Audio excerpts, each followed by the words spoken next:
In this explainer, we're digging into a really crucial step for any new venture, and it comes straight out of MIT's entrepreneurship program. We're talking about step 22, defining the minimum viable business product. All right, so you've got it, that big, world-changing idea, the brilliant concept that could be a game changer. But then what? Where do you even begin? Let's talk about one of the biggest hurdles every entrepreneur faces. How do you get from that amazing idea in your head to an actual, real product without getting completely lost on the way? Okay, so most of us, we've probably heard the term MVP, right? The minimum viable product. But here's the twist. What if the real goal isn't just to build a product, but to build a viable business? This is where that MIT source material gives us a really important new term to think about, the MVBP. That's the minimum viable business product. And this is so key. An MVBP, it's not just a prototype. It's not just a bunch of cool features cobbled together. Think of it as the absolute simplest, most bare-bones version of your product that someone will actually open their wallet and pay for.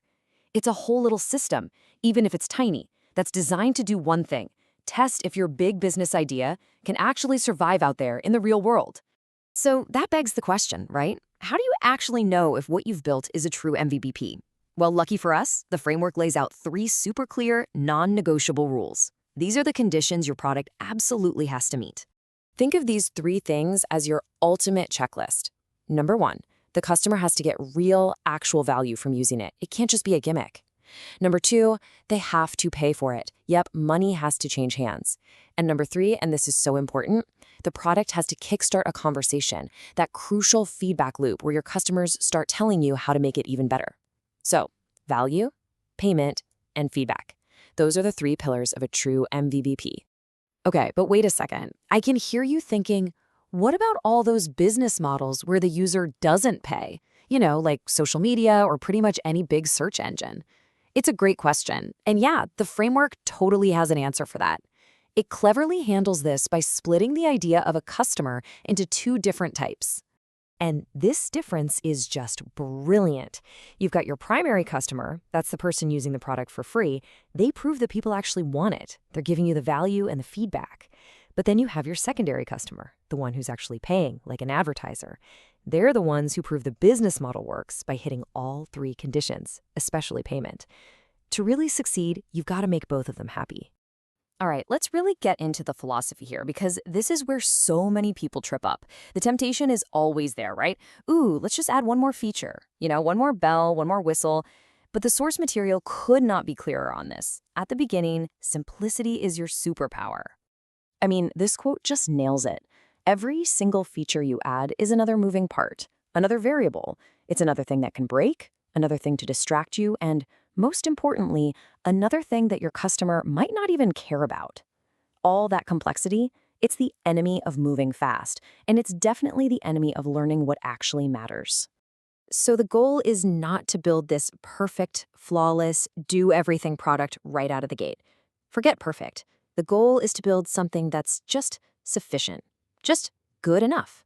Good enough to give some value, good enough for someone to pay for it, and good enough to kick off that learning process we keep talking about. That's it. Okay, so we get the why. The philosophy makes sense. But what about the how? How do we actually do this? Well, the framework gives us a super simple step-by-step process to take all those ideas floating around in your head and turn them into something real, something you can actually test. It's a really straightforward 4-step process. First, just get it all out. List every single assumption you're making. What do you think you know about your customer, about the market? Then, step 2, you got to be ruthless. Cut that list down to only the most important make or break assumptions. Step 3, build only what you need to test those critical ideas, nothing more. And finally, step 4, the moment of truth. You put it in front of a real customer and ask them to buy it. So why all this fuss? Why are we so obsessed with the words minimum and business? What's the big deal? Well, it's because this whole process is designed to build the single most valuable thing a new company can have. And here it is. This is the whole point. The real product you are building with your MVBP, it isn't the app. It's not the physical gadget. It's not the service. The real product is the feedback loop you create with a paying customer. That conversation, That relationship, that's the engine that lets you iterate and improve and eventually build something people genuinely love and can't live without. So, as we wrap this up, I want to leave you with the one question this whole framework really boils down to. Think about your own big idea right now. What is the absolute tiniest, simplest thing you could build that would be just enough to get a customer to pay for it and start talking to you? Because if there's one thing we've learned today, it's that starting small is how you end up winning big.